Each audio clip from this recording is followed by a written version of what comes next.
County for coming to our Get to Know the Candidates event.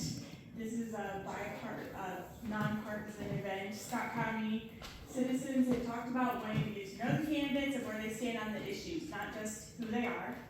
So it's the first time we're doing this. I want to say thank you to Timber Rock for letting us have it here. The county building was already full of voting equipment for the early voting, so hopefully this goes smoothly. Bear with us because we are just, it's our first time doing this, so we'll call up to people and ask them questions. Thank you.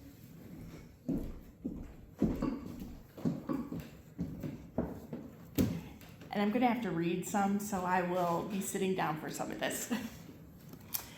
Okay, our first group of people are running unopposed for the county.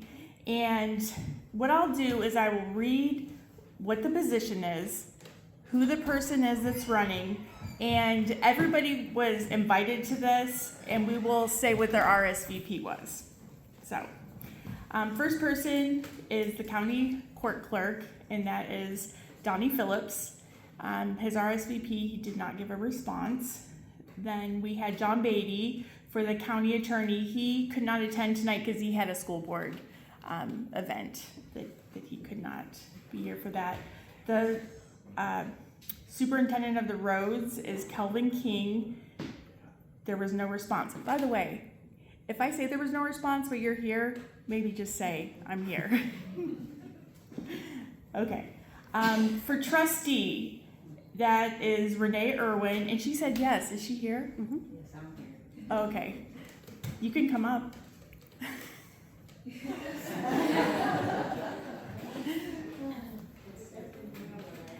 And as she's walking up here, the Register of Deeds is Ashley Newport Risden, and there's no answer for her, so I don't know if there was just no response. How are you, Renee? All right. Not to put you in the hot seat. It's all right. I'm used to it. Sit towards the middle so we can get you on camera. We'll just stand towards the middle so we can get you in the camera view. Thank you. So, are there any issues important to the trustees department that you want to talk about? We don't have specific ones for these unopposed. I think it's important to let the people know. I think a lot of them thinks the trustee is just responsible for property taxes. I'm the county banker. Like, my office this past year alone has done way over $60 million. On the tax roll, I've got 8.7 million. That's just property taxes. Finance writes the checks and pays the vendors, but they have to clear out. I set the banks up. I work hard to get us the best interest in return for our money. Okay. All right. Well, thank you. Yeah. My family, everybody in Chester Sexton, that was my papa. Might as well been my dad. My mom's Mitzi. I'm married to Mike Irwin. Been married to him for 30-something years. Been with him a long time. And I worked for Jimmy for 24. I got elected when he retired. I've been the trustee for the last 4 years. But let me say, I started rock bottom and I worked my way up. So I had to do every job to get where I was at today. All right, very good. Thank you very much. All right.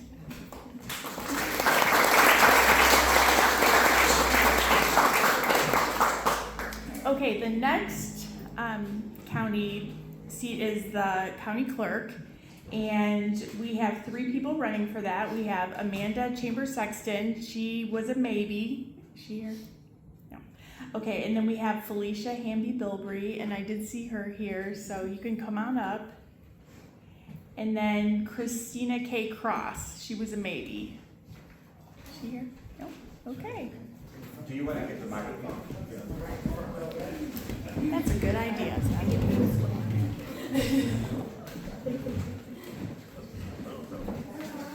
I'm going to hand the microphone to you. Now listen, we have a lot of people today that have a lot of things to say. I'm going to do a time limit, it's gonna be pretty short. Sounds Okay. great. So we really are looking at what the issues are, and you were given questions ahead of time, correct? No? Okay. Not in our position. Not this position, yes, okay. All right, you're still, Do you have questions specific? maybe at the end. Okay. Alright. So, hello everybody. I'm Alicia Filbury, and I'm honored to have been your county clerk for the last 8 years. So, I'm running for re-election because I love serving Scott County, and I love serving it in the capacity of your county clerk. I've built a professional, experienced office that serves the citizens of Scott County with integrity and efficiency, and my focus has always been serving the people of Scott County, not politics. So I think good government should be efficient, accessible, and most importantly, transparent. So every transaction represents a taxpaying citizen of Scott County. My goal every day is simple, to serve our citizens efficiently and with respect. So why does experience matter in this office? Well, it matters because this position does not come with any on-the-job training. Yes, there's training opportunities available once you become clerk, but those are continuing education courses to build on the knowledge that you already know.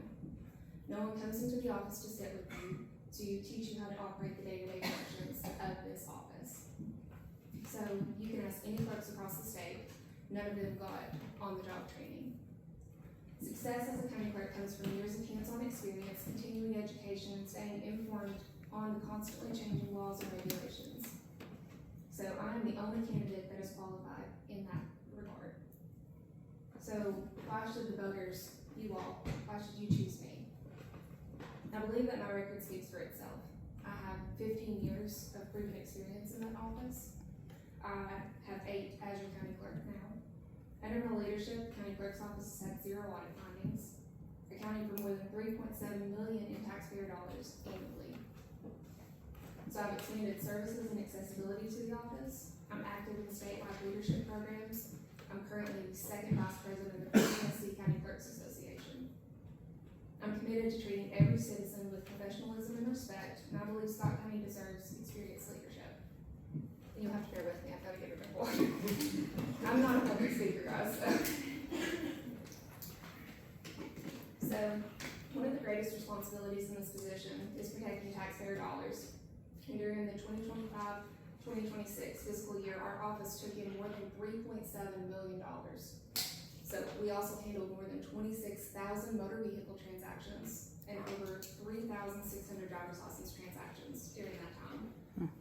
Every penny has been accounted for and distributed properly to the state of Tennessee, to our local government, and to other agencies. Managing that amount of public money requires accuracy, accountability, experience, and transparency. I'm proud that during my 8 years in office, the Tennessee Comptroller's Office has had 0 audit findings. So this means that we've maintained strong financial controls, followed state law, and managed public funds responsibly. During my time in office, I've focused on providing excellent customer service, responsibly managing taxpayer dollars, and expanding access to services and preparing our office for the future.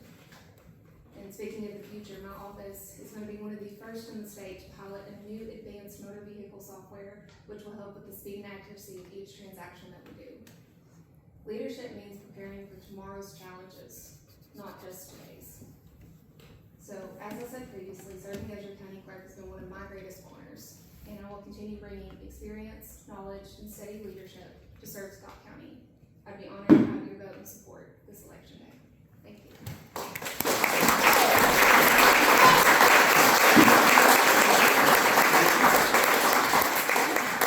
So I do have a question for you. Are there any new laws or changes coming to the clerk's office that will affect us? Absolutely. So, Go ahead, tell us about that. oh, sorry.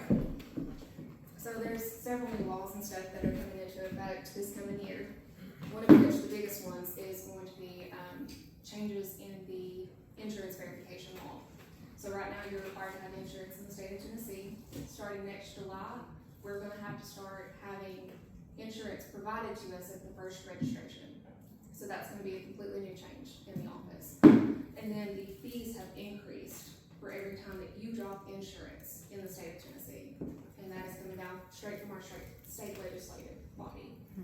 So We're also starting a new ELT process, which is electronic lien and title, and that's gonna be a new process that we're having to go through.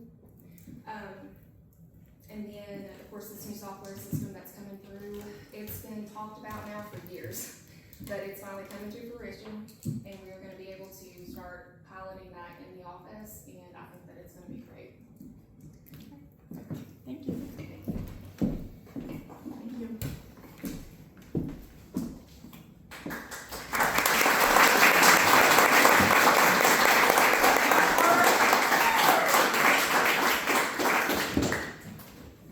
Okay, the next group are people running for the school board. And there is a school board work event that a lot of people couldn't come, but I will go ahead and read through them. For the Oneida School District, Stuart Jones, and he is here, I believe. And you can come on up, Stuart.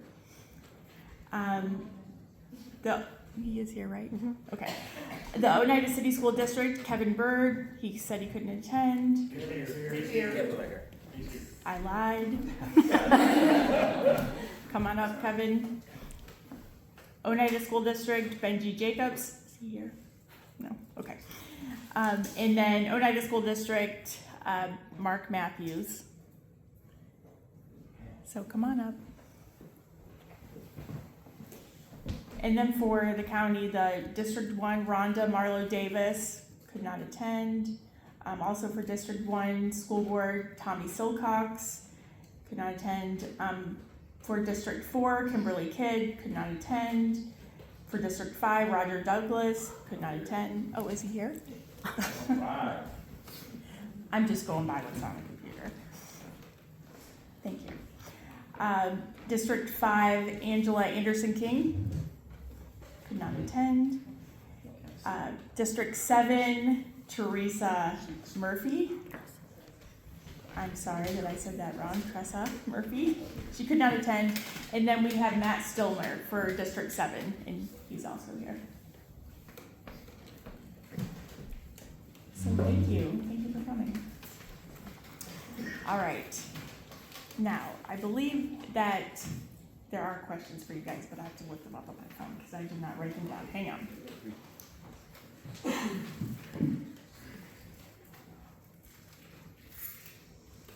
I'm sorry. This is why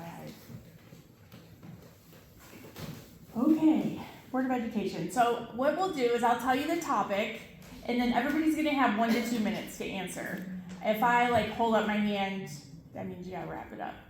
Okay, and you guys did get the topics beforehand or not? No, that's okay. They're what you would expect.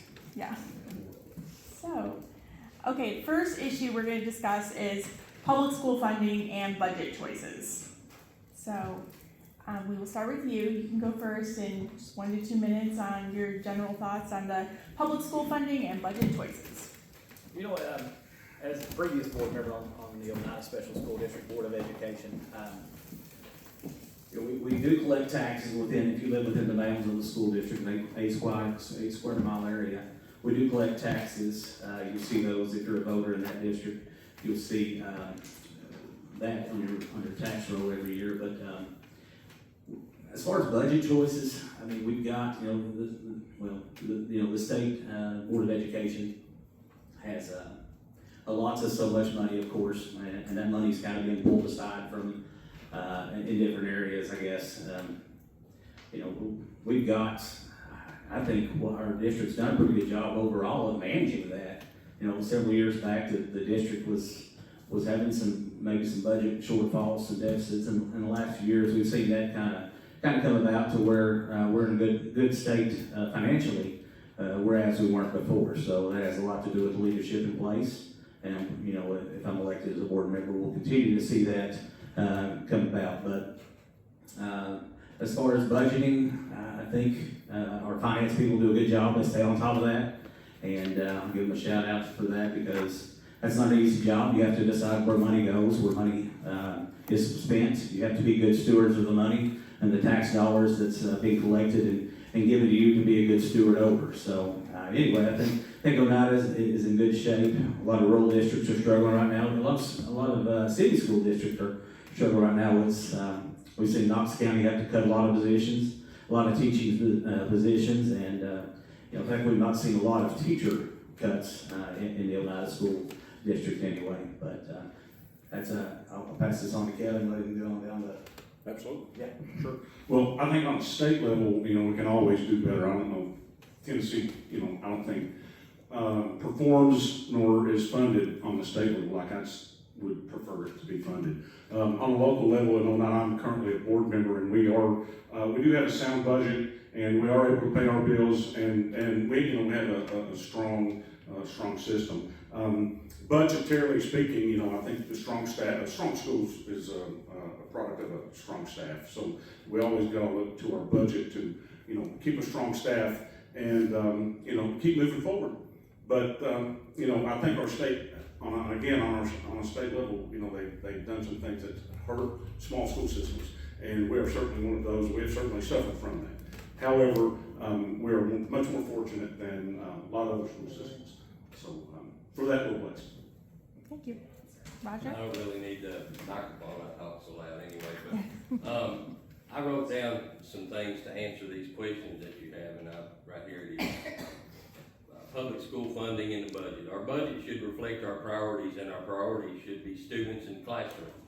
I believe we need to be responsible of taxpayers' money while making sure teachers have the tools they need and the students have the opportunities they deserve. Every dollar should be spent wisely, transparently, and in ways that directly benefit students' learning, safety, and school operations. I also believe every school in this county deserves fair consideration when resources are allocated. In short, spending taxpayers' money wisely, keeping decisions transparent, and prioritize the students, the classroom, and the school safety.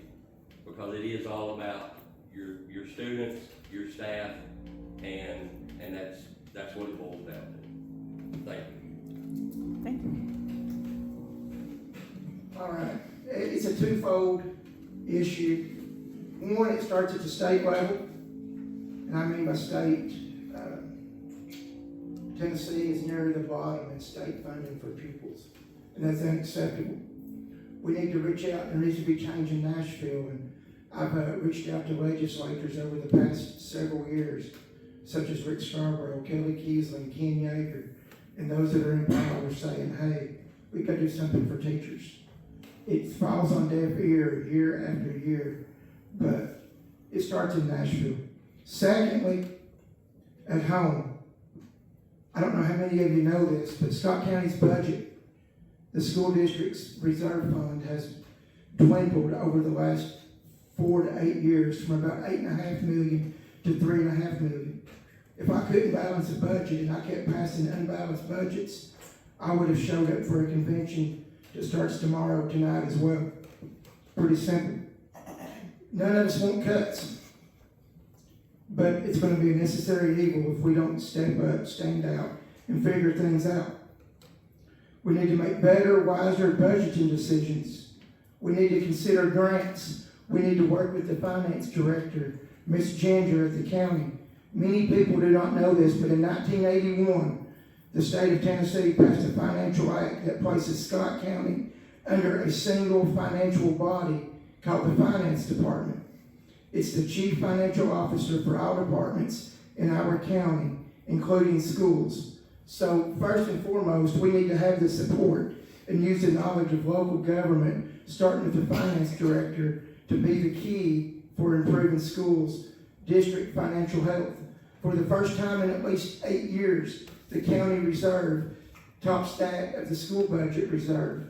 I mean, guys, I want what's best for the students. It's simple.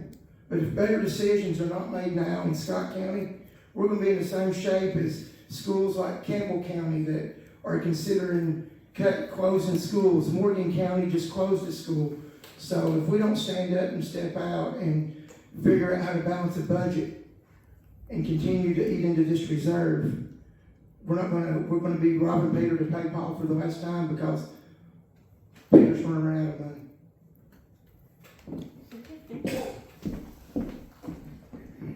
Okay, the next topic. Well, I have a question on this. So what kind of budget cuts are y'all speaking about?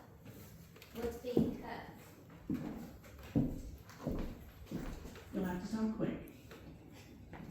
Here's what's gonna happen if we don't get this budget in balance. We're gonna have to cut teachers. We're gonna have continuation of deterioration of buildings. We have no building future in sight, and I'll address that with question 3. We're gonna have to force tax increases, loss of services for students, loss of supports for teachers, and we're gonna have a lot larger class sizes because the teacher-staff ratio will go down drastically. And we have 3 other questions that will address some of that question that you just asked as well. Thank you. Okay, the next question, or next topic, I'm gonna give you about a minute each to answer it. You guys did great on the time, but it's attracting and retaining qualified teachers.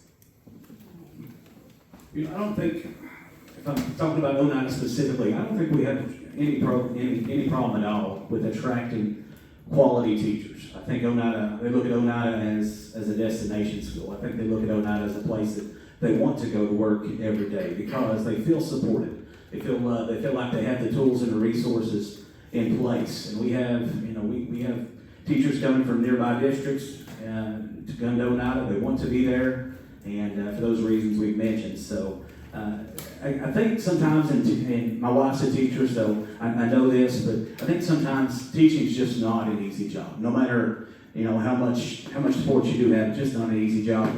And there are other opportunities for people to step outside of education and use those skills they developed to use those out in the workforce. But for the most part, I think for those who want to remain in education and remain in this county, I think ODOT has done a good job of that, and I intend to see that only get better moving forward.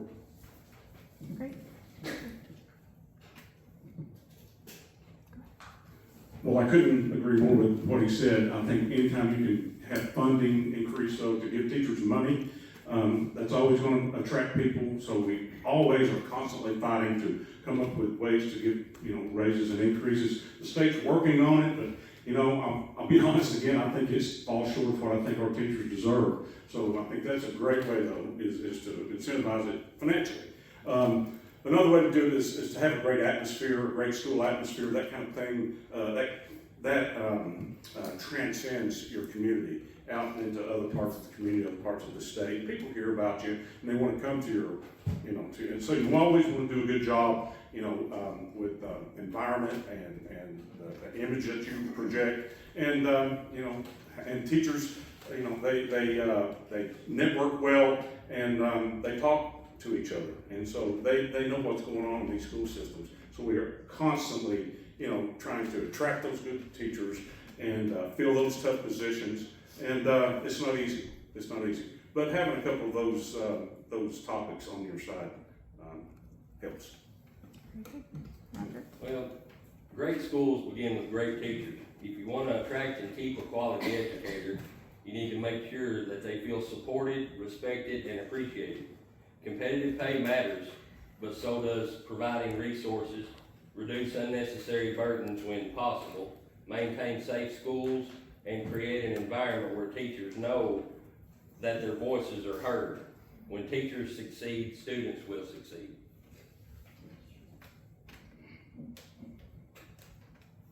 All right. This is one of the reasons I'm running, is to bring that current teacher voice to the board. Everything we do in education impacts each other. And I tell new teachers every day, folks, we need to learn the name of the custodians, the support staff, the cafeteria workers. Why? Because they're going to be the ones that help you at the end of the day. They're going to be the ones that clean your classroom, love on your kids, help you get the things you need. It's an atmosphere. How do you fix the budget? How do you get teachers more pay that have been in buildings for 30 years? It's you guys, it's a work in progress. You've got to work with the state on TISA. I believe there's some CTE stuff that they're getting better at to bring money in.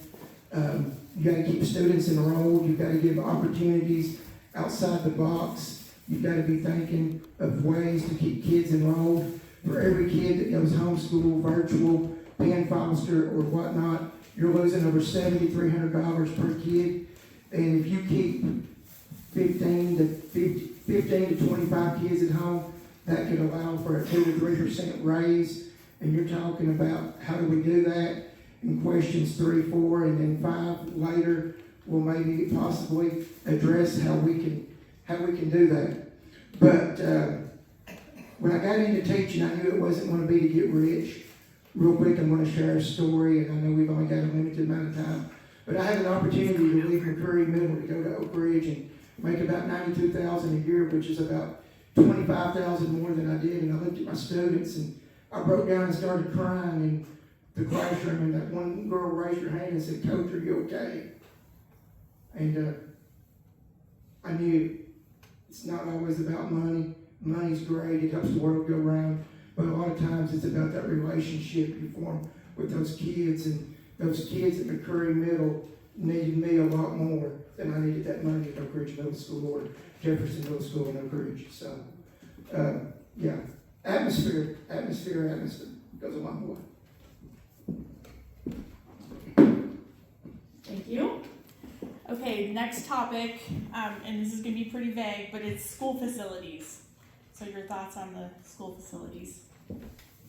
That's an easy one. I can tell you what the inside of the Oneida schools look like. From the elementary school that opened in the fall of 1992, you won't find a nicer elementary school in all of Scott County. It's beautiful from wall to wall. Oneida Middle and High School, I see faces in here that walk up and down those halls every day. It's the same way they've been maintained and maintained well. It's been a priority with the previous administration. It's been a priority that those schools look good inside, because I think it's already been mentioned tonight. When a kid goes to a school, when a teacher works inside a school that's not falling apart around them, that's important. It has to look good. It has to look the part. And you want kids to come to school for very good reasons.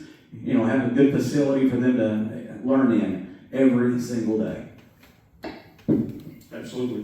We do have really good facilities, and we've done that through maintaining those facilities.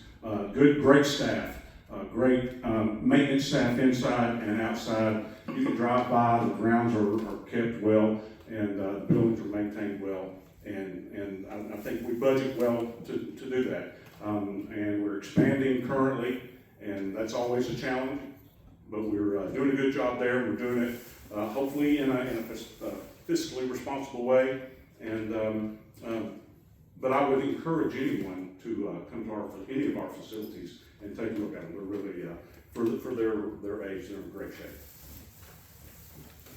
You know, students and staff should spend a large portion of their time and their lives in our schools, and they deserve buildings that are safe, clean, and well maintained. School maintenance isn't glamorous, but it matters. You know, you've got leaky roofs, aging equipment, and deferred maintenance. It only becomes more expensive later. I believe every school in this county deserves attention and investment so students and staff can take pride in where they work and learn. In short, you know, safe, clean, and well-maintained schools should not be a luxury. They should be the standard for every student and every employee. You know, these students and staff, they don't want to have to worry about going into a nasty building where they spend most of their lives anyway. I mean, if you think about it, they spend what, 10 hours a day? The teacher's more than that. A good teacher spends more than that time in these schools. They deserve it not to have to worry about coming in one day, and the parents also. Well, I wonder if little Johnny's gonna come home and give everybody in the family the flu. Or I wonder if the school's gonna be clean enough and well maintained enough that they're not gonna be sick when they come home or in the next day or two. So that's the way I feel about the school facilities. They should be kept up, clean, and well maintained. Amen, brother. Those are things right there that we can control pretty easily, aren't they, Roger? It don't take a lot of money. It takes some effort. I'm big on controlling the controllable, so you shouldn't see grass growing up, fence lines. You shouldn't see paint peeling, busted up floors, dirty things of that nature. But it seems to be we ought to clean that stuff every 4 years during an election cycle at that particular school. I had reached out to Director Hall and Principal Taylor back last August, and I said, we need to do a better job of maintaining Scott High's campus. Why? Because it's the first thing you see. It's the centerpiece of Scott County Schools. It's a 51-year-old building, and we need to be having a contingency plan. The State Department of Homeland Security is not real happy that during a lockdown, their building is not a very safe, lockable down building. But do we have a vision? If we had a vision over the last many years to do something about that? No, we have not. Right now, I'm going to tell you all, it's really simple. Scott High needs major improvements. But with that being said, we can't do anything about building the new school until 2035 because we're tied up on the wheel tax from a 2010 building project.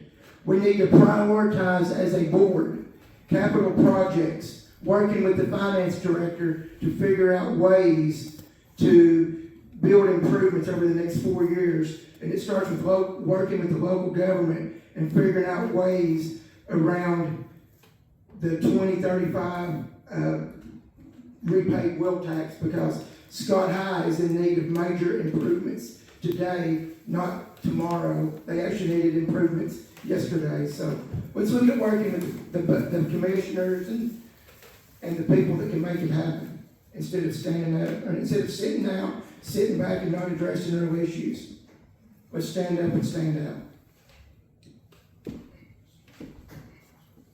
Thank you. Okay, next issue is the dwindling enrollment. Another issue that's not just local, it's everywhere. Dwindling enrollment is a huge challenge in that kids just don't want to go to school for whatever the reason is. There's a vast majority of kids that most everybody in here knows somebody that is affected by this. That their kids just don't want to get up and go to school. They don't enjoy it. They don't feel like they're involved in anything. And so how do you fix that? One thing we're seeing in Oneida this year is the formation of the virtual academy. That's going to allow kids, it's going to allow us really Oneida to keep the money in the house instead of sending it to a Penn Foster or other online options. That is one way to keep at least grades 9 through 12 involved and enrolled and keep that $7,300 in your budget. So, and they can be a part of the Oneida school system as well. So, but how do we keep kids going to school? It really starts at home. I think parents, as involved as they can be, and encourage their kids to find something to get involved with, to stay attached to school, to find something that they enjoy doing at school. And of course, it goes back to our staff as well to make them feel welcome, make sure they're loved, make sure they know that they're a vital part of the education at Oneida Middle, Elementary, and High School as well. So that's really, I think that's so vital. And as we move forward, the look of public education is drastically changing. I don't know, it's not sustainable to keep losing the numbers you're losing at every level, particularly the grades 6 through 12. So we've got to find ways to kind of work together on this and work with our legislators and say, hey, we need a little more money because, maybe we can invest here, get a few more programs going where somebody has something for every kid in those buildings. I agree. That atmosphere, back to atmosphere, that's important to draw these kids because they do have a lot of options now. So if we could diversify our curriculum a little bit, add more, coursework, more foreign languages, which is hard for a small system to do because that costs money. And if there aren't kids in those seats, you're not getting money for that. So it's really a tough situation to be in. But those are some things that we can do. Again, offer them as many programs, as much as you can, to keep them on campus and keep them engaged. And I think kids really want to be on campus. I think, there's a social aspect that we want to encourage and that's important, and we don't want to ever lose that. So, it's important for these kids that we've lost to come back. And we've got to do things in our classroom with our staff, from leadership down to the classroom, to attract these folks back. And to do things, to provide, as Stuart said, for every student, not just a few, but for every student to be engaged and feel like they belong at Oneida. And I would encourage anyone that is considering a school right now, please give us the opportunity. If you have questions, call me personally, call our staff. I can recommend people if you have specific questions. Whatever we can do to alleviate your questions or concerns, don't let that be a stumbling block to sending your kid to ONIT. It's a big deal. It's a big deal for our city, and it's just a big deal for me personally. What about the parents on saying that their kids are getting signed out? I'm sorry. I'm happy you're. No, I'm sorry. What about the parents on saying that their kids are getting turned away from ONITA this year? Well, exactly, and I think we're, because of this very reason, have relaxed our requirements on that, and I would encourage you to call the principals So at then each when school. you go back, this has just been within like the last month, these kids have been turned away.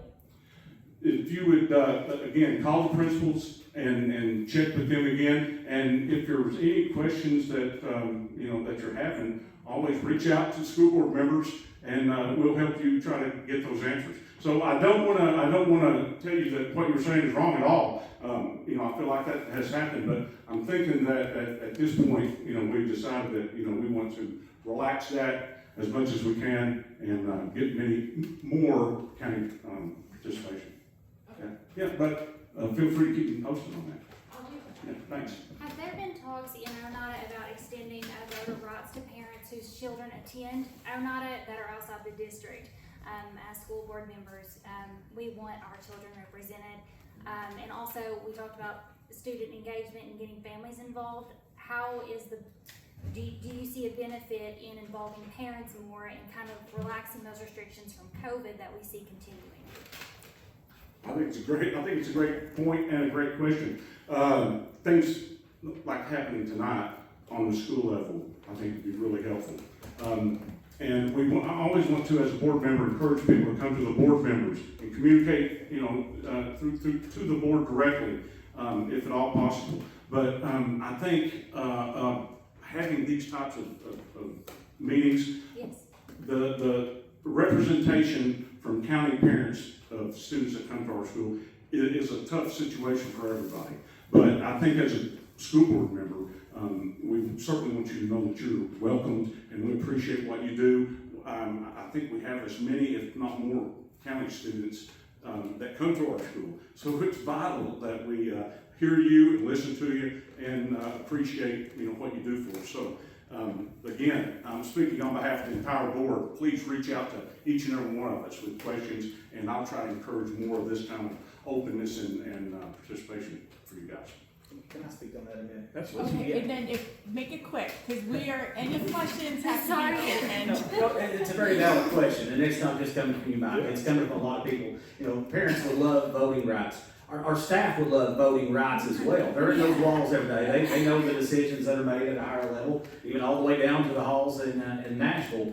But ONITA was formed, as you probably know, by an act of Tennessee state legislation originally in 1905 as Oneida City Schools. Again, reformed as Oneida Independent School District in 1915, and then in 1973 or 75, it became what we know as Oneida Special School District. It was set up as an 8 square mile boundary that only those people that live there. Is that fair? I don't know. I think we may need to talk to state legislators about that because I completely hear you. I agree with you. I'm fortunate enough that my kid goes there.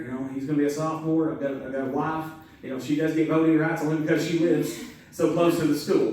But yes, I think parents should have those same voting rights and staff as well. How do we make that happen? I think maybe collectively as a board, we go to Nashville and say, you know what? This is what our people are telling us, and this is what they want. So what can we do about it?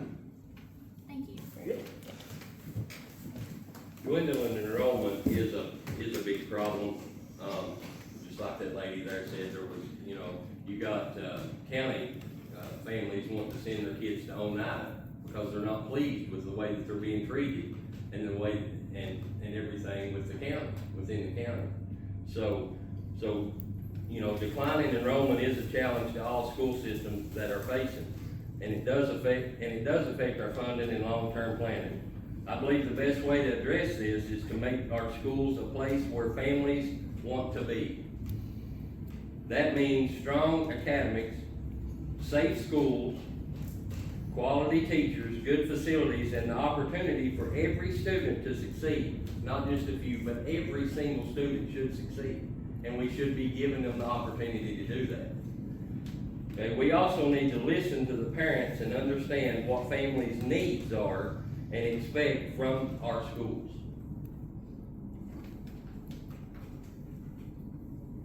All right, here's the thing, dwindling enrollment. I think Scott County's down about 200 to 300 students since COVID. Virtual Academy is a must. We're behind the 8 ball again. Our friends down at Oneida beat us to it.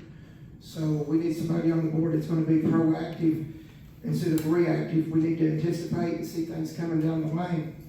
But how do we do that? We need to make things a top priority, because without doing that, we don't have the funding. We need the funding to be able to pay teachers more, to be able to provide more resources. How do we do that? Well, we work with our friends at Oneida and provide cooperative resources for things like junior ROTC. We need to make that happen. We need to make things like girls wrestling, flag football. We need to make volleyball a priority between the school districts to give those girls, those females, an opportunity to want to be in school every day. Well, Coach, here's another thing. We need to get on board with chorus and drama. We've lost the aviation program in McCreary County. I don't know the exact behind that, but I know Dr. Williamson told me that they had co-opted aviation. We have lost that now to Somerset Community College. We need to look at bringing that back and working together with our friends at Oneida to, again, keep students enrolled. What else can you do? You can also add club sports like fishing, e-gaming, archery, which is very popular here in this neck of the woods. Well, Coach, it's not a state-sanctioned sport. Well, it may not be a TSSAA sanction, but there are state tournaments that are sanctioned by Bassmasters, archery associations, to where high schools and middle schools take their kids to Dale Hollow Lake or Murfreesboro to perform and to go on the biggest stage. So why are we not looking and putting these programs out there to give these students every opportunity to want to be in our schools? Another thing, Denise Keaton and I have talked about it, why not offer English or sign language as a foreign option language? Because right here in these halls and in these hallways of schools, we've got a lot of kids right now that are struggling, that are deaf, or they're having communication issues, and we're not offering sign language as a second. But we've got to find ways with programs to keep students in schools.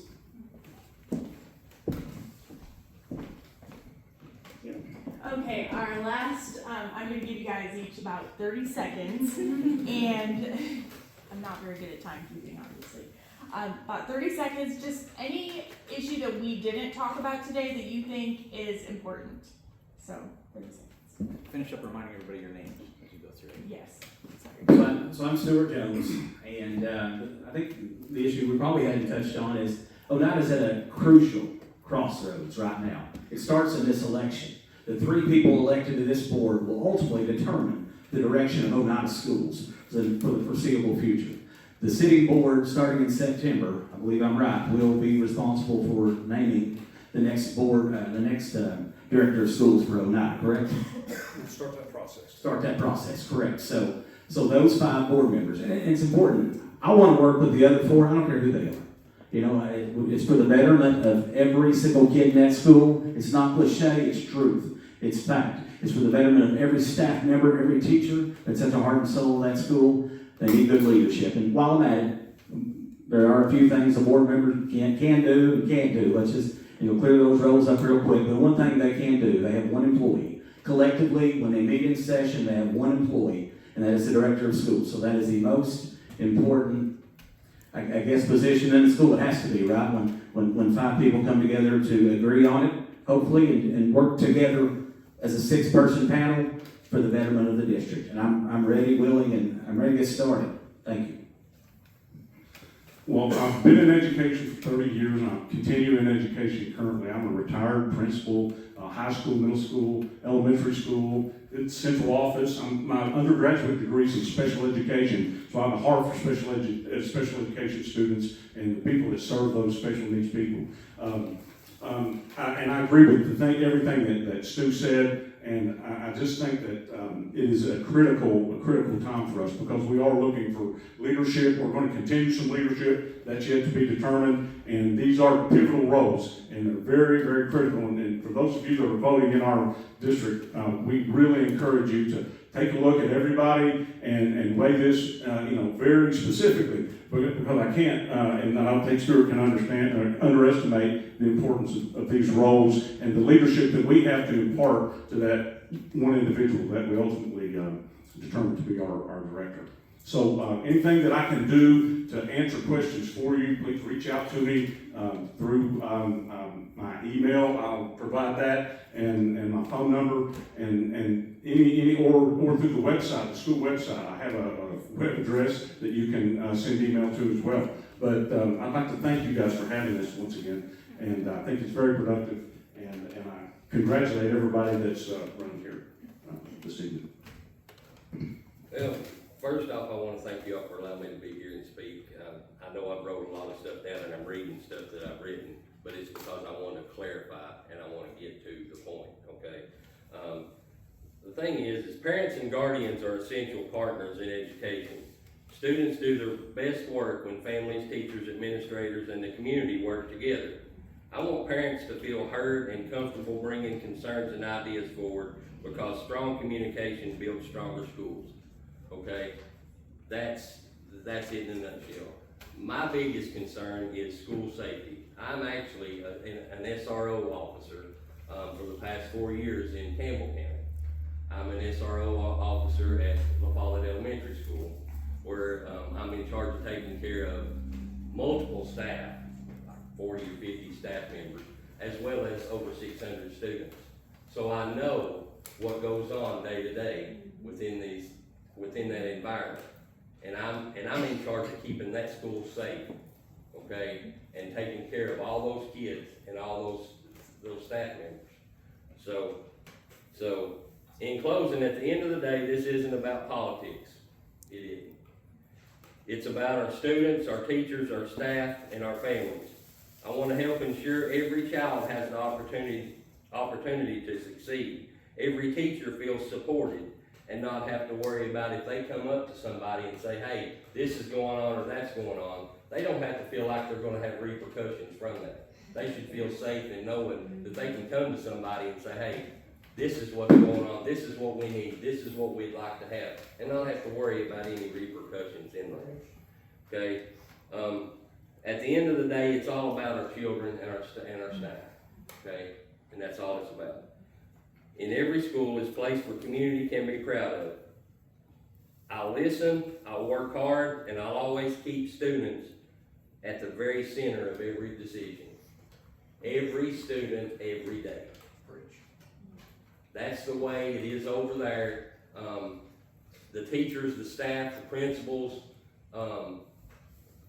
my bosses, even at the sheriff's department.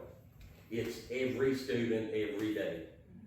Not one or two students here or there. It's every student. No matter what their capacity is in learning, no matter what anything is, it's every student, every day. And that's the way it should be. They should have a clean environment. They should be well educated. They should be able to enjoy coming to school and know that they're safe in doing so. Thank you. Hey, of course, my name's Matt, 7th District. Really quick before I get to my closing statement, I've talked to candidate Lou Allen, I've talked to candidate Chambers and Sheriff Keaton about a Blue Dot autistic awareness thing and what that does. If we have special needs students in a vehicle, it will alert officers when they approach the vehicle that somebody with special needs is in that vehicle to approach with caution and go from there. So win, lose, or draw, I want to see that program through. I will be getting with the next sheriff and making sure that all of our special needs kids, whether they be 16 years old or even adults, young adults, that officers know when they approach the vehicle to approach with caution that there's a special needs student in that vehicle. With that being said, my name is Matt, 7th District School Board. Here's what I want to do if I'm elected. I want to support programs and resources that will help students learn and succeed. I want to help raise test scores. I believe we got test scores released yesterday. They're still not real good. I want to give teachers and students alike the proper tools necessary to succeed. I want to make student safety a top priority, get with Brent Shoemaker and the rest of the board and the new director to make sure our campuses are safe. I want to listen to parents, teachers, staff, and students to make sure every voice is heard. I've already had several people reach out and say, hey, my name is so-and-so.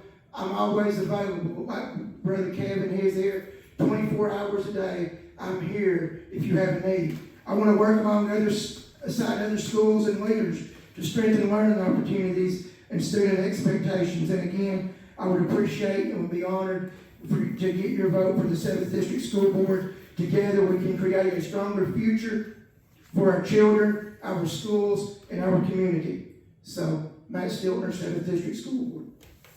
I want to say one more thing. I apologize. I didn't give you all my name.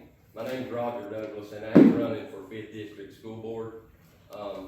And I would appreciate anybody in the 5th District. I would appreciate your vote. Thank you.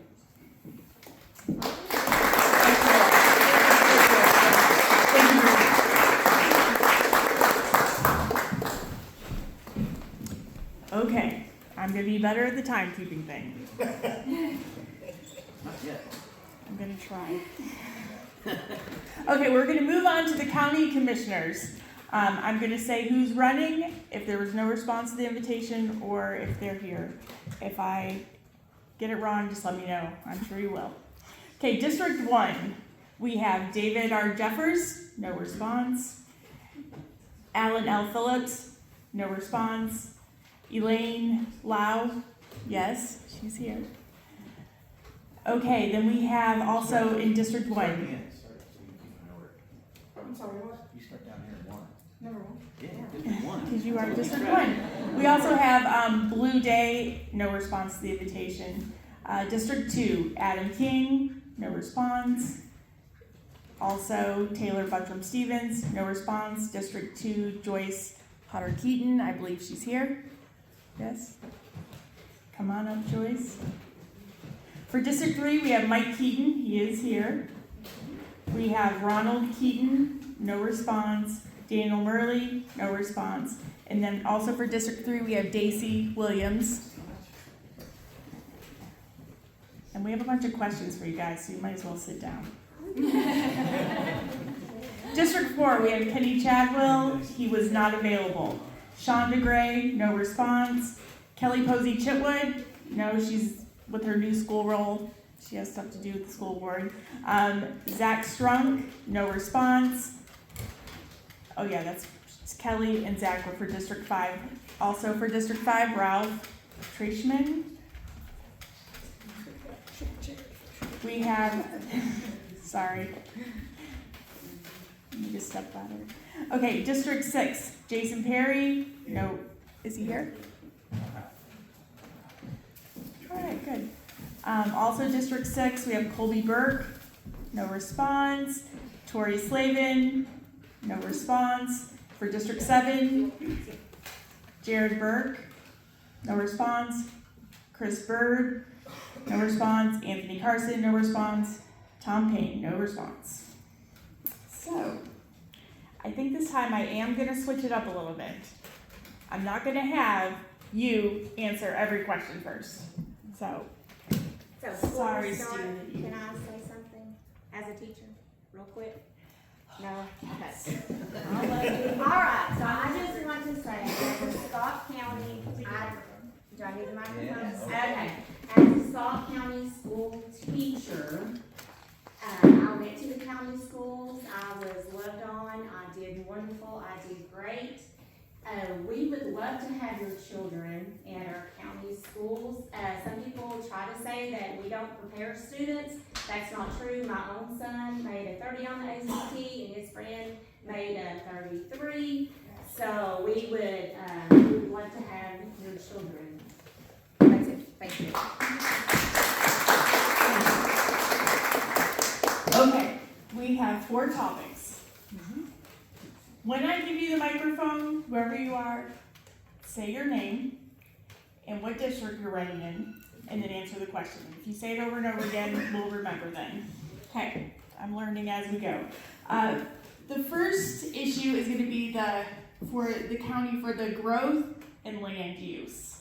So, I guess I'll start with Joyce since I gave her the microphone. Okay, so growth and land use, that was something I didn't prepare for. Did not get the questions. I had thought that I had sent my email to Seth, but when I looked, I must have not had sent it.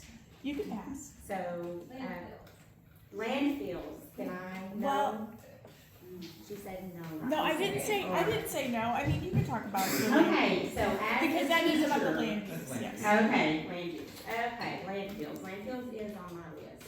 As a teacher, that is something that I am passionately against. We have had 2 Scott High students within the last year with cancer. Okay. My students, those are my kids. I love those kids. Okay, you can't tell me that another landfill is not going to hurt them worse. We know that it increases cancer rates. It would not bring many jobs at all, and the jobs that it did bring would not be worth it.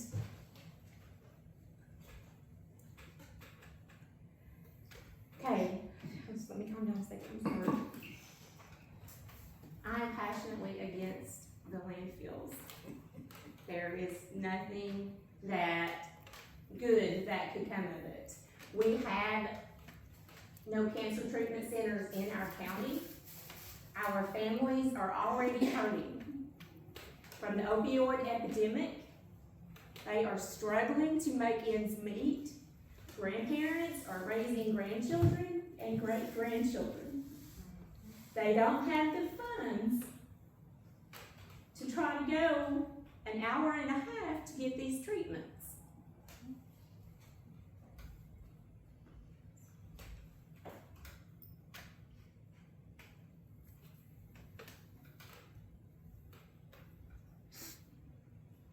I'll stop there. Okay, you can pass the microphone to Mike. Land use growth in the landfill. I'm like Joyce, I'm passionate against the landfill. I had a former coworker when I worked in the utility business here in the county. 4 of them went to fix a leak at the current landfill. All 4 of them got sick. One of them developed a lung issue that has left him permanently disabled. Why do we want to multiply that? Why do we want to bring more of that in here? The jobs aren't worth what it would cost in the long run. As far as growth, I travel the state now. In my current job, I assist utilities across the state with technical issues, and I am from Memphis and Mountain City, and I'm in a lot of these communities that, to back up, I have a lot of people that I work for and around and with, and they say, Scott County, that's on the way to somewhere else. No, it's home. It's not on the way to anywhere. It's on the way to my house. It's home. And I see these places that are farther away from and more isolated than we are, and they have these great things. I had a coworker, Kevin Burger's a coworker of mine, and he's been to a lot of these places as well. But Brownsville, Mason, in West Tennessee had Blue Oval City. Ford is building them a TCAT. It's unbelievable the growth that's taking place there. There's a place called Atwood that has a massive factory, and I saw just trucks leaving left and right, and I'm like, they're more isolated than we are. Why not Scott? Why not home? Why not here? Why can't we have sustainable jobs that you can raise a family on, and it doesn't look like a parade leaving the county every morning? I'd like to see that. And I know these people in these places, and I feel that that I can hopefully talk to them and sing the praises of what we have. We've got a lot of empty buildings that we could utilize. We've got a lot of space that we could utilize for some potential growth and still keep home what it is. It's home. There's a lot of us that we have chosen to stay here, raise our family, raise our grandkids here. And we need to make this a viable place that people want to come and visit, people want to move to, but we want to live, work, and grow. My name is Mike Keaton, and I am a candidate for 3rd District County Commission. Hi, I'm Daisy Williams, and I'm a candidate also for 3rd District. I think we're the only district that has 2 people here. But anyway, I've been a teacher at Scott High for 30 years. I want to say what Joyce said. We have still a good school. Some people may not see that, but we still have very successful students that come into our school and leave. And I went there. I went to the county school. I live in my great-grandparents' house. I am happy to be in Scott County. I choose Scott County, and I don't want to live anywhere else. I've been to most other states. I choose none of them. The biggest thing that I would want to push for is what he was talking about. We do need some kind of industry that would come in that would be sustainable jobs within the county. We do not have a current industry that we do have Takahata, we have JBS, and we have Great Dane. I guess is our 3 largest. It would be really nice if we could get another industry company to come in, and I think that's plenty doable. We have a lot of resources. We have the railroad. We have some very empty buildings. We have land that could be used for that. I think that would be a good direction for us. Anyway, and I'm from the 3rd District, and my name's Daisy Williams. Hello, I'm Ralph Treishman. I'm running here in the 5th District, and when it comes to growth, I am a fan of it. I think in terms of growth for jobs, growth for the population here, growth of business opportunities and things like that, I think that's, in business school we're taught you grow or die. So unless you want to become another vacant town, county, ghost town, you've got to grow in some form or fashion. And note that you're growing whether you want to or not. There are not fewer people in the world, they're just moving around a lot. And some of them are choosing to move here. How many people in the audience have moved here in the last 5 years? There you go. So that's what's happening. The population growth numbers, we just talked about this the other day at a chamber meeting, is kind of flat. So we're around 22,000 people in the county. But you feel like there's all these people coming in, all these newbies coming into town. Well, that's because some of the oldies are not staying. They're leaving or they're passing away. So change is happening, growth is happening, growth of older people as they choose to come to retire here, growth of our own population in terms of age. So what's all this mean? It means we've got to have some plans about how to manage this kind of growth, whether it's infrastructure of housing and where people are building these housing, so then we start talking about the land use. You've got empty buildings, you've got empty land, you've got empty stuff, and you've got no zoning. Guess what? Other people might see that empty as opportunity to come do whatever the hell they want. I, as one, came here and found an empty building and turned it into something I hope you like. And I think that we deserve to have the opportunity to do something good that has growth and sustainability in terms of an industry like tourism, which I'm a big fan of as well. To not have a landfill on the top of the hill with a driveway to it right through the backyard here. So, yes, I'm passionately against the landfill, if you hadn't noticed. We've spent a lot of time on the road in Nashville. We got some people riled up. We took them to court. So I'm running to be part of the planning, to try to bring some insight into how we can do things positively and in a sustainable way that's going to make a difference for everybody's lives, not just 5 people that want to make some money on flipping a piece of land that they think they deserve to do. every piece of land is not, you don't have the right just because you own it to do anything you want on it. If you start hurting your neighbors, it's not okay. It's not okay. I mean, I'm an independent thinking person too, but there's a point at which if you start hurting your neighbor, that's not okay.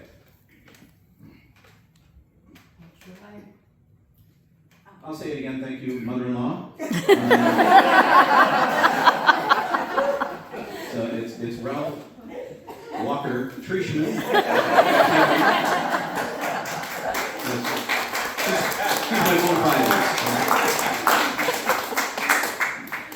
My name is Jason Perry from the 6th District. I'm not a very good public speaker, so it's gonna be hard to follow all this. When you talk about growth land use, I sit and think it's coming whether we want it or not. I mean, I've lived here all my life. We're not Mayberry anymore around here. So my concern is how do we spend?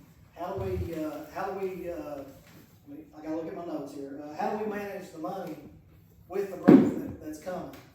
So I support responsible growth. I don't support wasting.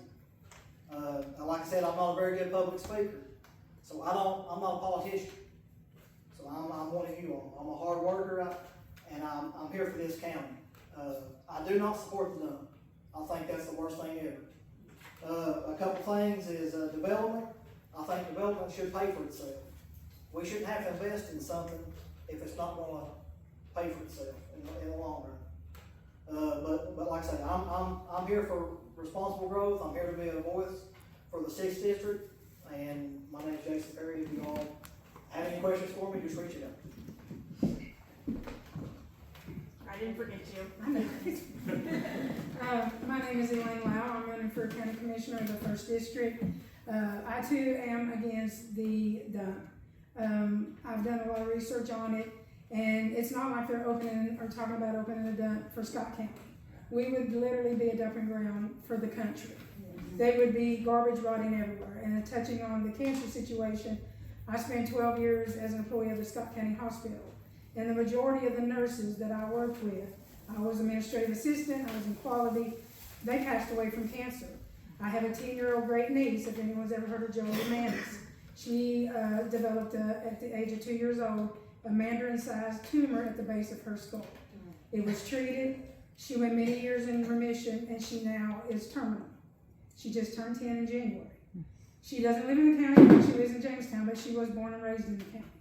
So that's very dear to me as well. I've had family members with cancer, but this dump is literally just what they're trying to say, it's an ecological park and all that. That's just, we all got that phone call, we all got that text.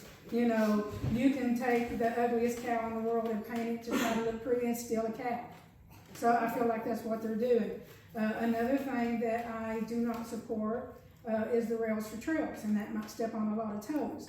It's not going to affect me directly. I live in Norma. The railroad is way away from me. To be transparent, which I am in my campaign, my sister owns land at Smoky Junction that actually she owns her part of the railroad. My grandparents raised my daddy there. He was 80-something years old when he passed away. He was born and raised in Smoky. And at that time, on their deed, it says that if the railroad was to end and not be used so many years, that land reverts back to the owner. This was wrote from the owner before my grandparents, so you're talking over 100 years ago. And I've done research on that as well. And everyone's like, well, this is good, this is economic, we're bringing the money. The majority of us, we're not gonna see any money from the rails to trails. You're gonna look at people that this butts up against, and I've done research on other places that have something similar to this. They talk about the increase of garbage. People actually parking on their land, walking up to their houses, knocking on the door. Can I use your phone? Can I use your restroom? I mean, privacy. People maybe have pets, dogs, cats.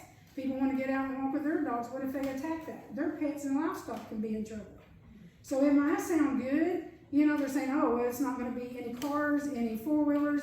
There's not going to be any of the emissions from that. But we all know that people's going to do it illegal because it happens all the time. So yeah, it touches my sister and a lot of people in the 1st District. Whenever I have had the opportunity to talk to them, the first thing I was saying is, do you support the rails to trails? Because they would be literally losing their land, their privacy. So again, I'm against that. I'm against the dump. And, you know, I just wanna be transparent, and if anyone has any questions for me, you know, I'm Elaine Lau, running for County Commissioner of the First District. Thank you. Thank you, Lynn. Okay, the next issue. And I'm a really bad timekeeper, so maybe you guys could self-timekeep. You're asking politicians to sell time. Politicians yet, are we? Well, one of them. Okay, the next issue is zoning. And I'm gonna start down there with Jason, if that's okay. So you don't have to follow her off. I'll be quick. I believe zoning, decisions should be made consistent. They should be transparent and based on the county's, comprehensive plan rather than political pressure. Like I said, I'm not a politician. I can't be bought. I won't be bought. I've got more pride. That's one of the big things on this campaign that I went door to door. People ask me, said, if I hand you an envelope full of money, would you keep your mouth shut? The answer is no with me. I'm not that guy. I believe, let's see, property rights are important. So therefore, I think that they should be protecting the character and value of existing communities. So as the zoning's done right, I think it could be a good thing, but I think it needs to be transparent.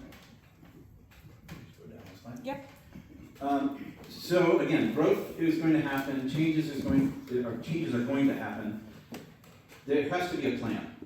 Zoning is part of that plan. The cities have some, the municipalities here have some zoning, and they've come into play recently. They've tried to do some overlays and things like that to define how close you can do things to schools or churches or whatever.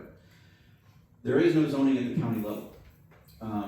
That opens us up as a county, as residents here, to people that want to come in with big money, big support from politicians in Nashville or Washington, and to do whatever they want because you don't have an alternative plan. Without a plan, they will give you one. And they will tell you after the fact, if they tell you at all.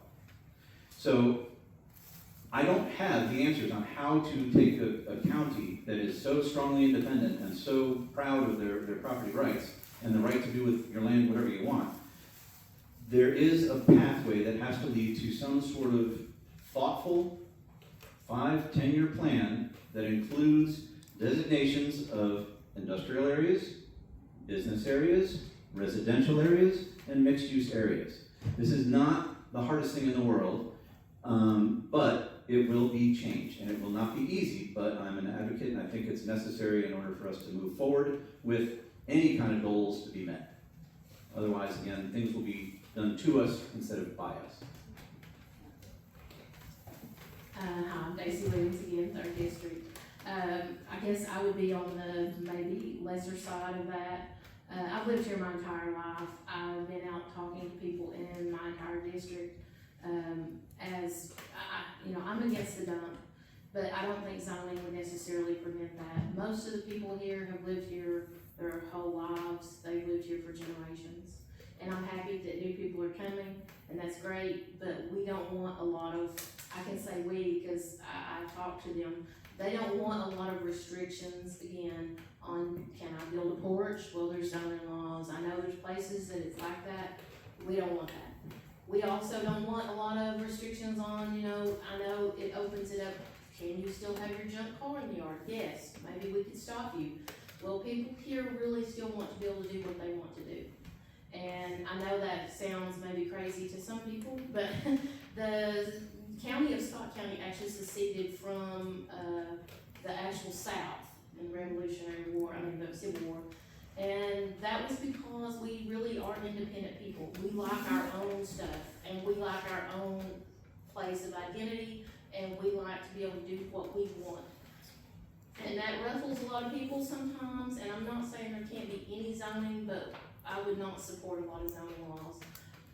For the most part, to be honest, we want to still remain, and I know I own a small business, it would probably benefit from tourism, but I think it should be brought in little by little, I guess. I don't support rails for trails either, because even though it might bring people to my business, I might financially gain from that. Overall, every person in my district, almost, that I've talked to along that trail, opposes it like with everything in their lifeblood, because they literally live sometimes from here to that door, from the trail. And it would be incredibly invasive to them to all of a sudden say, we're just gonna let people walk through there. You just, you know, you're on your porch, you can wave and pick up their trash when they go away. So they really do not want that. So, if that, you know, sways your vote, that's how I stand. I would be against both things.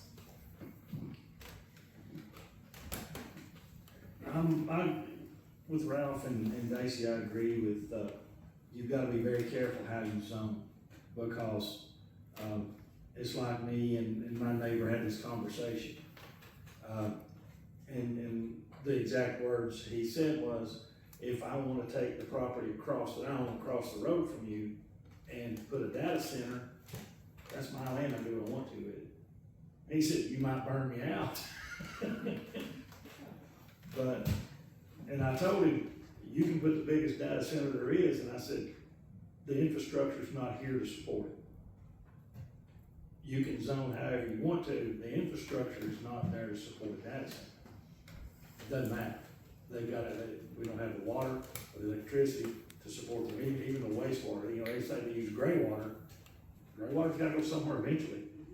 In the creek, on the ground, another problem.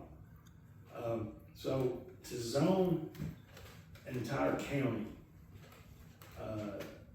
you've gotta have somebody who's gonna police that zone. You know, my wife and I are looking at doing some stuff, off of our porch. Well, okay, well, are we zoned for that? Are we gonna have to get a permit for that? Or can I just do it? You know, it's my place, I can just do what I want to. So you've gotta be very careful how you zone stuff. On the rails to trails, I own property that the railroad splits that property. My dad retired from that railroad, nearly 50 years. That railroad was, it went a long way on the road to get me as fat as I am now. So, you know, that fed, clothed me for the biggest part of my life. I wish I had a reversion clause. I wish I did. I would have it tattooed on my back and go without a shirt. I wouldn't, but unfortunately, John Carson sold a big piece of land from about the tunnel he'll turn off to Stanley Junction to A.H. Elmy in 1888 in fee simple, meaning as it changed hands, that person owned it. I don't own a quarter of a mile, 100-foot wide stretch of land. So I care what happens. I really don't want anybody walking, riding, looking. I don't want anybody through there. You know, that splits my property. We used to have an access, we'd cross the creek and get over and do whatever in the field, and whenever they took the steel up, it changed the slope of that. And so when you go across there with a tractor, it does this, especially with the bush, it's not safe. My neighbors and I put a gate up on either side of his driveway, and that stopped the motorized traffic. We had one come down through there and go up deep into our property, and my wife walks over there armed with a cell phone and a flip flop. And what are you doing? He said, I'm exploring. And she said, go explore somewhere else. This is private property. So the motorized traffic is, no. It's gonna be something, my part's gonna be something because I don't own it. Sad truth, that is, I hate that. But whatever it is, we've gotta have a plan to police it, to protect the people like Daisy said, and we know them. They live from here to that door from the railroad. Yeah. They wanna be able to be safe in their own home from anybody walking, riding, running, streaking, whatever. They wanna be safe and protected. Is there a plan in place for that? You know, I don't want anything going through I want me going through my property. My neighbor walks up through there. I bush hogged it so he could walk without, you know, being in grass this high. So, you know, we exercise there. It's part of who we are.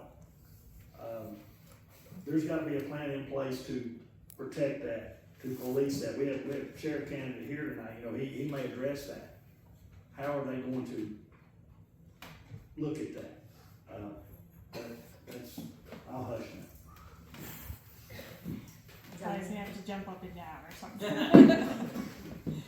Talking about zoning, when the landfill, well, when I first found out about the landfill, I talked to environmentalists, I talked to lawyers, I talked to a lot of people. And what I was told, the easiest way to stop it was through zoning. We had no basic zoning at the county level. So I'm conflicted. I think we need some type of a basic zoning that is transparent, not saying you can't build your own porch or something like that, but that would have been a very easy stop to that fight if we had some type of very basic zoning in place already. I kind of agree with everyone else on zoning. It's like a catch-22. It's one of those things that can be good or bad either way. The first district, and a lot of people might only know the first district because that's where you drive through to go to the interstate. You know, when you pass Scenic Foods, you know, you come out of the Huntsville, border there, that's the first district. That's my district, all the way up Smoky Junction. It's a huge area of land. And like my family, you know, my grandparents was raised there. My mom and dad was born and raised there, Smoky Junction, Montgomery. Dad was 20 years Army, came back. I moved back here when I was 12 years old. That was a few years ago. We're not gonna say how many yet. But I chose to live here. After, I got married. I've been married 40 years. I built a house in 1990. Right now my son and his wife and my grandson are living in Maryville. He left because there was no jobs for him. We do need jobs. I mean, it's not that we don't. We just have to be careful of what kind of jobs. What are we gonna bring in? Who's it gonna help? Is it gonna help the residents? Is it gonna help a big corporate in New York City? When I worked 12 years at the hospital, we were Scott County Hospital, then we were Attentive Healthcare, then we were St. Mary's, then we were RenovaCare. The companies, the most medical companies, their main offices is either in Franklin, Tennessee, or they're in New York City or New Jersey. They're not here. I mean, most of the money, the profit or anything, we were nonprofit, we were profit, back and forth. So, I mean, again, we just have to look at what's best for the majority of the people. And in my district, people like their land. They like to be able to go out and they want to build that building, or, if they want to put their car up on blocks, that's what they do. It might not be aesthetically pleasing, but it's their land, and that's what they want to do with it, and I feel like we should protect their rights. And, I appreciate, everyone listening to me. I wish some more of my running mates was here, because, a couple of them, the incumbents, they've been county commissioners for years and years and years and years. That's okay, but I look at it this way. If you go out in the woods and you see a stagnant pond that's never changed, there's no fresh water, there's no leaving, there's no life there. I feel like, and I'm not a politician either, but I feel like if we don't make changes, we're gonna be that stagnant pond. We need new commissioners, we need new politicians, we need new people to step up. I mean, I just chose to do this because for years I've been thinking about running for commissioner. I am blessed with having a work from home job. For 2 years, I get up and walk across my house, I clock in. I'm so blessed with that. So I thought this is my time to step up and see. And if I get, voted in, then hallelujah, thank the Lord. But I feel like that when we keep bringing in the same people over and over and over, nothing changes. We need fresh eyes, fresh ideas. Thank you. I have a question. Yes. I would like to hear Ralph Preachman's view on the rail trail. You'll get it in a minute. Hang out, Ethan, you'll get it. I have a feeling it's gonna be in the next. Sorry, Dad, I have a quick comment just for anyone running for commissioner. As someone that works in the school system, it is my job to tell teenagers, like, hey, there's industry. That's a hard sell. Yeah. But, I mean, we see it. My job is to keep them here. And I just ask that anyone running for commissioner keep in mind the younger generations as they become older, and not just the right here and now. Because I see a lot of quick fixes and a lot of band-aids for what we need right now, but not what we're gonna need in 5, 10 years. So I just ask that anyone that's sitting on commissioner, running for commissioner, you keep that in mind in the generations that are coming up in the sustainable industry that we need. I have one other comment. I think what we're doing is confusing codes and zoning. Yes. So zoning would never ever tell you, you cannot put your car up on cinder blocks, you cannot build your porch, you have to have somebody who's licensed to build your barn. That is not zoning. Those are called codes, and that's totally different. And what I honestly have been really supportive of is basic zoning. Basically to say, where do we have houses right now? Cool, let's zone that residential. Where do we have businesses right now? Great, let's zone that businesses. I mean, do it based on how it is right now. Because when you have basic zoning, only then, and we learned this the hard way at Winfield, can we have what's called overlay zoning that would say you cannot put a landfill within, 5 miles of a church. If we did that, we wouldn't have a landfill ever. So we got or 5 miles from a school, whatever. But if we don't have that basic zoning, we can't have overlay zoning. Yes. And again, that is totally different than what everybody's talking about with codes. That's a totally different thing. I don't think anybody wants codes. That's not even on the table. Thank you, that's Kathy Oberchonsky. Not running for anything. Okay.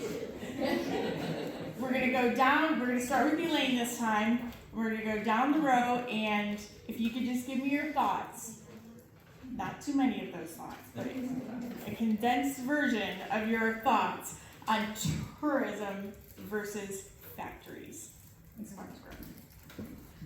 Okay, quickly, I worked in a factory for 10 years. When I first got married, me and my husband both did. Tent factory in Oneida, Tenier, that's where I started. Eventually went to school at the Technology Center and got a diploma as a medical administrative assistant, and that's allowed me to have over 20 years experience in office education. Tourism is good. It does bring in money. But I look at it and I literally could just say, just last Saturday, my husband took a ride on our side by side. We thought, we're gonna get out and go behind Huntsville. Hadn't done it for years and years. We almost got run over top by 3 of these razors coming through. And I'm not saying they were tourists, I'm not saying they weren't citizens, but I just feel like in a way, the tourism, which does bring in some income, I feel like they're not as respectful to our citizens and to our land. I mean, we literally was almost run over top of these. They just flew through, no wave, no nothing, because if you're country folks, you see somebody, you gonna wave. I mean, so that was a little bit scary. We're like, okay, it's been 10 years since we went this way, we're not gonna do it again. Because that's scary, and we do need industry factories. If we had better jobs or more jobs, I wouldn't have to drive an hour and 15 minutes to go see my son who's in Maryville, because that's where jobs are at in these bigger cities. We need to grow, and we all want to grow, but we also want to keep our country alive. That's what I feel like. So in my candidacy, I'm going to be transparent, I'm going to be honest, and if anyone asks me a question, if I can't come up with the answer, I promise you I will research and find the answer that you're looking for. Might not be the one you want, but I'll find you an answer. So again, Elaine Lau, 1st District, thank you for your time. Tourism versus factories.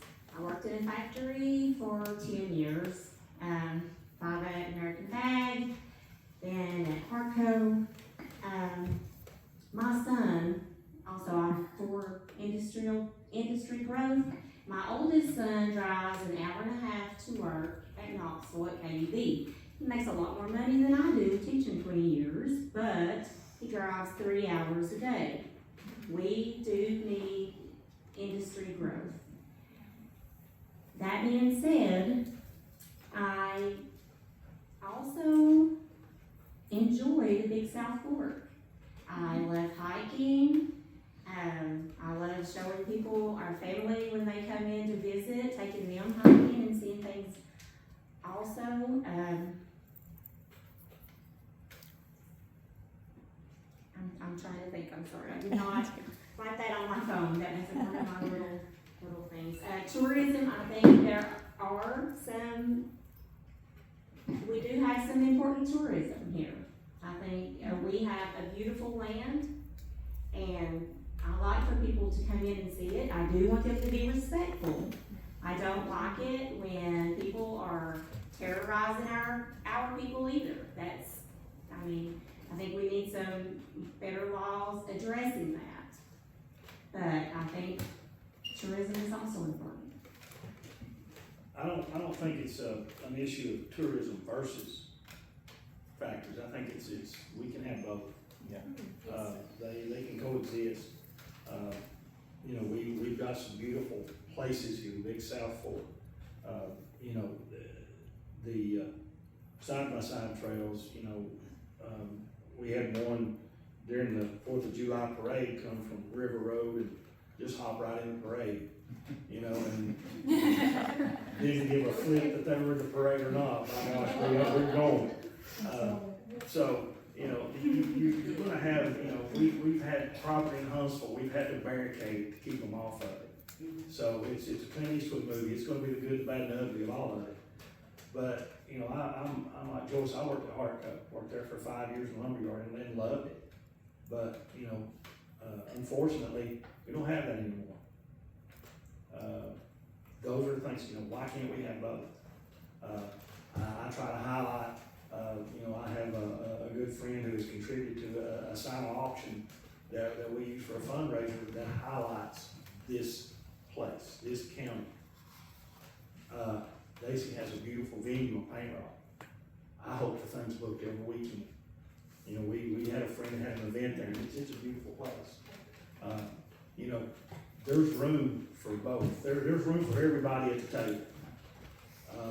It's, you know, my grandparents were Lonnie and Lizzie Duncan that lived next to Paint Rock Church, and you know, there was always room at Paul's table, wasn't there, Ruth?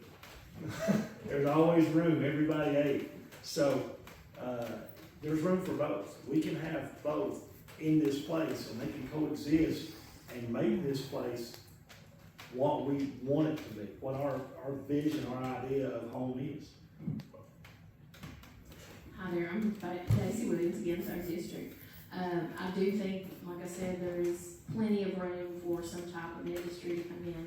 I've never personally worked in a factory. I do know there's a lot of people that drive out of town for those types of jobs. I think we do have a lot of resources that could be put to that. I don't see why we couldn't have that. Again, we have a major rail line, we have plenty of interstate that comes in. I'm not sure how to attract that, but it seems like we should be able to do that. As far as tourism, I would benefit personally from tourism. I rent an Airbnb and a wedding venue. I am for tourism to a degree. I also see the downside to tourism. You know, I personally would move away if I lived in Pigeon Forge. I don't want to live there. I want people to come in, but I want them to be respectful people, and a lot of that has not really exactly been policed or happened with a lot of the side-by-sides. A lot of the people have been actually put out by that, the people that are living next to it. That's why we have a lot of people selling. You know, they don't want to stay because of the noise of people throwing trash out, things like that. So I guess I'm for tourism if it can be controlled and policed, and if it can come in and be, you know, productive, I'm fine with it, I'm great with it, it helps me. But I don't want it to just be, please come here no matter what, we just want you to come. We don't really want all of those people. That sounds terrible. But as I went around, there's lots of new people that have moved into the county. Just in my district alone, I cannot tell you how many people are from a different state that I personally went and talked to. So I do think people are moving in here. I don't know about the census. I don't see how it can be the same. There's literally new housing developments that were never there even 10 years ago. So maybe the census needs to be retaken. I don't know. But it seems like there's something disconnect there. But I'm not against tourism. I just feel like it needs to be progressively good tourism, not just tourism to just get anybody to come. So Ralph Trishman, 5th District. I am biased towards tourism. Not because I own a hotel. Not only because I own a hotel, but because I've done the work, I've done the research. I opened a couple of businesses in town that are tourism related. We opened up and managed the Mandy Creek Camp Store and Stables inside the park. We have this business that we contribute tens of thousands of dollars every quarter, it feels like, to the hotel motel tax receipts of the community, sales tax to the county. We get visitors coming in for weddings that then go out to every single restaurant in town that we've recommended. They spend money at Walmart, they spend days in town shopping and doing wonderful things. So some numbers. The National Park, 750,000 people a year come here and growing. We need to have things for them to do so that we can shake them down, so they don't leave with their money. Okay? So what we need is infrastructure, we need retail, we need, outfitters, we need things that they want to spend money on. Okay? We've talked about restaurants, they're growing, there's some restaurants. We need to have those restaurants stay open, or at least publish when they're open and commit to those hours. It's very hard to recommend someplace that's not open when they said they were. 1 out of every $5. That's how much money is spent in our county by people that don't live here. 20% of the revenue at the businesses in our county comes from people that don't live here. That's tourism. That's visitors. That's important. That's tax relief to us that live here. That's not an increase in our real estate taxes by hundreds of dollars per household. That's real money. The growth, as I keep talking about, can't come without a plan. Tourism cannot be without a plan. You gotta be careful what you ask for. If you build a big ATV course, you're gonna get people that like to drive ATVs, drink beer, and get muddy. You ask for it, that's what you got. So be careful what you ask for, right? So when we get people and they ask us, hey, how close are you to Route 10 on the Brimstone? I said, 500 miles away. We are not for you. They asked me if you got big trailer parks for your ATVs. I said, nope. I got a lot of parking, but I'm sorry. We don't cater to them. And so we get other people. And let me tell you the type of people we get are the people going to the parks. They're going and hiking all up and down through Kentucky, through Tennessee, through the national park, going down to another park for a walk around, whatever. These are not people throwing trash out. These are people out there hugging trees and appreciating the beauty that's around here as much, if not more, than the ones that live here. These are good people. We talked about the bike trail. I've always been a fan of the bike trail. Why? Because, not that it runs here, I understand the NIMBY argument, not in my backyard. I have my own fight with a thing in my backyard, with the landfill. But I would love to have a park in my backyard, and that's what this is proposed to be, is a 43-mile, 100-foot wide park for people to exercise on, to ride bicycles on. And again, the types of people that ride these things, and I can speak to this out of experience, having been to places like the Virginia Creeper, ridden across the entire state of Missouri on the trail that they have that's 300 miles. These are not people looking to drink beer, they're looking to stay on their bicycle. They are not throwing needles in your yard. They are not stealing your livestock because they're on a bicycle or they're walking. They are coming here, spending money. They're asking help for their bike shop, owners to help sell them tires. They're asking for people for places to stay. They're asking for places to go have dinner and eat in restaurants. They're going to be looking for shuttle services up and down. They're going to be amazed at the proposed traffic of the combination of a bike trail with no motorized traffic on it, an ATV trail that already exists in Brimstone that other members of their family can ride an ATV, the new river that they can paddle on, the Cumberland Trail that they can hike on all the way across from Chattanooga up to the Cumberland Gap. There is a synergy of opportunity there that's going to create great opportunity for growth, and tourism is an industry that we can sustain and grow it. That is not to say that there aren't rooms for factories and things like that. The air park, the railroads you mentioned, the refurbishing of the older buildings. We just, as I'm also the chairman of the Industrial Development Board of Oneida. So we have recently re-signed the Thermoid contract with that building right in the middle of Industrial Lane. We've sold the glove factory to a guy that wants to build and do things in that building. There are opportunities, and we are looking at them, and more to come. But with a plan and with some leadership to get it where it's going. I have a couple of questions for you, Ralph, if you don't mind. Well, I'm not sure how much time. What? Hold on. How much difference has the Virginia to Creeper made for the West Virginia? And could this trail be the same way? Also, if it's not tourists causing trouble for the landowners, and who is it? Well, thanks for the lightning rod, I'll take it. And again, I'm just to be very clear, I don't own land on the railroad. I don't plan to own land on the railroad or a business. I might benefit if the whole county benefits in my little hotel up here. That said, I would love to ride this thing. It seems like a great way to get good exercise on flat ground versus thinking about mountain biking in the park. That's not my thing. But a bike ride or a wheelchair stroll, I can take you out with your walker, and we can go out and enjoy the fresh air. I can't take you into the Arches. So there's a health benefit to it as well. But I don't know the specific numbers of how it changed the towns of Damascus and things like that in Virginia, but let me just tell you that they wouldn't be here if it weren't for that trail. Some of those towns were ghost towns. The same thing happened in Missouri as I came across the state there. Every 10 miles there were watering stations for the railroad. Every 10 miles there was a ghost town when the railroad went away. Now, every 10 miles there's a bathroom, there's historic signage about what used to be there. There are new developing businesses happening there. There's Airbnbs, there's people selling ice cream, lemonade, and wonderful things. It's just, you need to see one before you condemn it. And as far as the how you keep people out and who is doing the traffic, there is no trail yet. There is no bike trail yet. There are no bikers going down the trail. As soon as they tore the tracks up, they left a beautiful looking road for people to explore. So people explored it. And those are the people that have been trespassing, that have been doing noise and doing immoral things, and so it's everybody's neighbors. It's us that have been destroying that beautiful scenery and destroying the reputation of what could be on that path.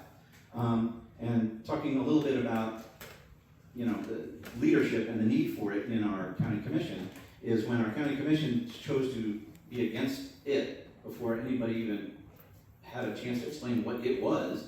They were against it, said, no, we don't want any of that. Private citizens like myself got together and we donated money. We bought barriers and solved the problem that was claimed to be the biggest issue, which is trespassing and use of that road. We bought the barriers and put cement blocks out there to keep trucks and ATVs off. Yes, it can be solved. Other trails have solved all of these problems. I don't want to overwhelm this, just bike trail. Anyway, I don't own it. I'm on a board that supports it.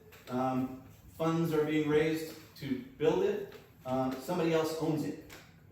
All of it. And if, by the way, somebody does have a lease or a contract on their land that the government under the rail banking thing has taken the land, they can sue the federal government and get some money from it. Your case, not so much. No. I had lawyers look at mine. They sold it. Yeah. And so if they sold it, it's not yours to get it back. I know. But there is a path for some people to get some money, if they do have that reversion clause. It's not even in my district, but I love it. I think it's a great idea. Okay, I think it's good for the your county. turn's over. Jason Perry, I'm kinda gonna piggyback off what everybody said here. We've got plenty of room for both, if it's done. I think my wife, she traveled out of town going to Knoxville to work for years. Several people in the city here said their family members were doing the same thing. I'm for us bringing it back to Scott County. It's time to find something that works here, where we can keep our people here, and that way we can prosper from that. As far as the rails, I can see some good things out of it, and I can see some very bad things, like it's been said. I think Mike mentioned it there a minute ago. If he's gonna be stuck with it, if it's policed right, if it's took care of right, it could be a good thing.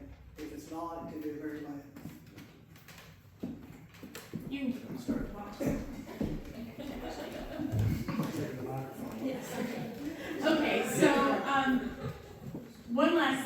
commissioners, because we gotta wrap this up here. Okay. Tell us about government transparency and how the commissioners can help with that. So, you're okay going first? That is one of my campaign words, is transparency. I feel like lots of times people are paying the taxes, they're paying the land taxes, I own land, I own my home, I pay my taxes, but where's my money going? Because, we don't know, and I feel like as a government, we need to be transparent. This is your tax dollars, this much went here, we're driving on roads, I live on the normal road, I'm driving on roads that are literally falling apart. My sister, like I said, lives at Smoky Junction. And to go up there, because I was just up there not long ago, it's scary. And school buses are riding on this. So I feel like as a government, we need to be transparent. If someone has a question, where are my tax dollars going? We need to be upfront, show them the paper, show them the budget, what it's going to. So I absolutely believe in transparency in the government, because when things get hid, then things go places where they shouldn't be going, in my opinion. Thank you. I think transparency is very important in government. I think special call meetings need to be posted, more than just on the door, the wall. I think it's, sorry, I'll be still. I think, as a commissioner, you have to be very careful. You have to read everything ahead of time. And if it's not on the things on your papers you get about, several days before the meeting, you have to say, we can't vote on that now. We're going to have to tally that or table that until the next meeting. That's something that I talked with several people about. Daisy and one of them, just saying, you have to be very careful about things you pass, because all the time, everything isn't always put forward to you plainly, but I'll just say it like that. In my job, I advise a lot of utilities and municipalities about being transparent and open, about, special call meetings. It's very vague on how you advertise those. It needs to be more than just on a website. Nearly every county body or municipality has a Facebook page, radio. It needs to be broadcast as much as possible. And when you have a special call meeting, whatever you set that agenda, that's what you have to stick to. So you have to be very transparent in what you do, and how you do what you do. I think that if you ask a question, you should get a straight answer, not word salad. You should get yes, no, I'll see what I can do, I'll do the best that I can. If the good Lord sees fit that I get elected, and these 2, 4 or 5, however many's up here get elected, and we meet up here, that violates the sunshine law. We can't just do that. So, you've got to be careful in how you run into each other. Okay, this is, we're gonna see everybody at Walmart. When I was coaching football, I saw Jason almost every day. So, you've got to be careful what you discuss and not have people going, well, I saw Mike and Daisy talking, I know they're talking, they're no, it may just be how you do it. So you got to be very careful and be straight up with people. I can't hide my contact info. If you go to Tennessee Association of Utility Districts website, taud.org, if you go to our website, my email and phone number are there. If you go to the About staff, you'll find my email and my phone number. And I doze but never close. So, I've been that way as long as I've been in this business for 35 years. It's been I doze but never close, because leaks don't go by clock. When Hurricane Helene hit, I got a call at 10 o'clock that night, I need help. And by daylight the next day, we had boots on the ground, and I was one of them. So, call me, ask me, and I'll tell you straight up, yes, no, I don't know, but I'll find out. I think transparency is very important. That's why when people ask me about topics, I give them a direct answer of what I support and what I do not. The other thing is transparency needs to be about the budgets. Most people don't know where any of the money goes.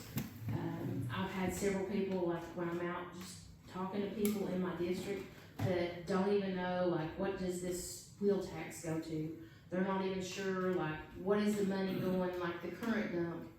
We have money coming in. Nobody knows where that goes almost at all.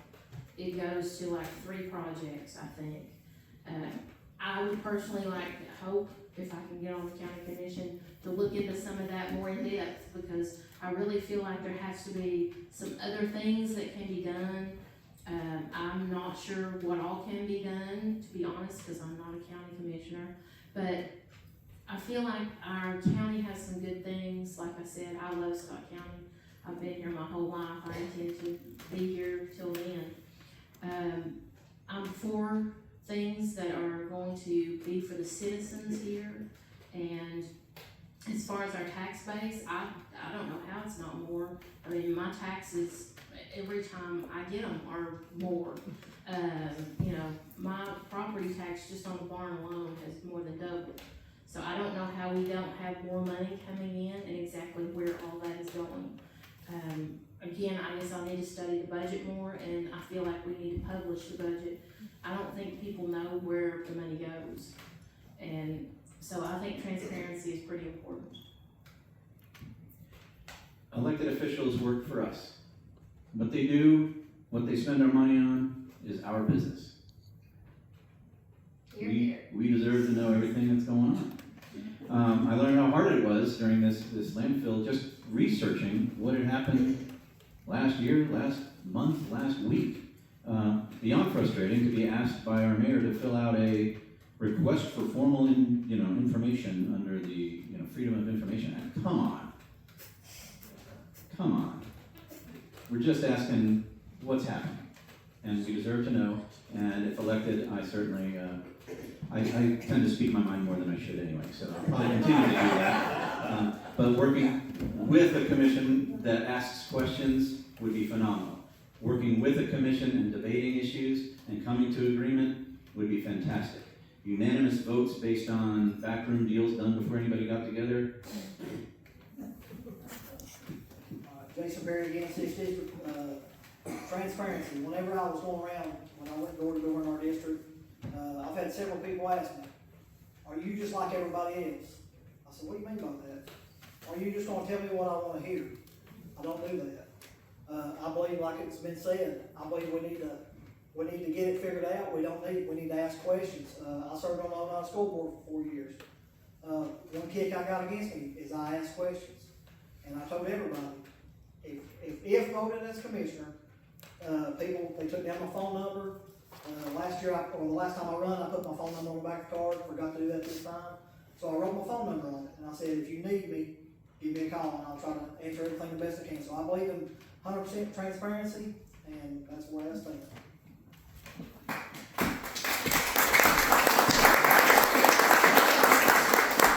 Okay, I think that concludes our questions, our panel for the county commissioners. Anybody have anything else to say? Oh, I'm sure we do. Let's let somebody else go.